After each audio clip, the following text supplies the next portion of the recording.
तर बनसरी वगैरे कल्पना मला पहिल्यांदा सांगितलं की असं महारुद्र आहे. मला ही कल्पना फार आवडली. पण याच्या पाठीमागे ही कल्पना कुणाला सुचली, कशी सुचली आणि ती अंमलात कशी आणली गेली याची काय पार्श्वभूमी थोडीशी कार्यक्रम सुरू होताना सांगायला पाहिजे. ही पुढच्या खेपेला सुधारणा करावी असं मला वाटतं.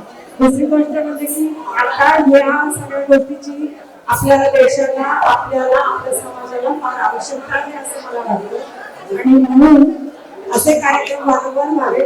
आणि मी बनसरीला ह्या अगोदर सांगितले त्याप्रमाणे गणेश यामध्ये समाविष्ट होऊ शकतो का असा मला एक प्रश्न आहे किंवा माझं एक सजेशन आहे असं आपण म्हणूया.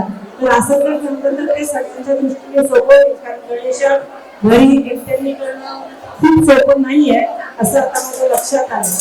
आणि दुसरी गोष्ट म्हणजे की बापट साहेब आणि सगळ्या स्वयंसेवकांना माझ्याकडून खूप खूप खूप धन्यवाद. असेच कार्यक्रम कायम होत राहावे अशा माझ्या शुभेच्छा. धन्यवाद.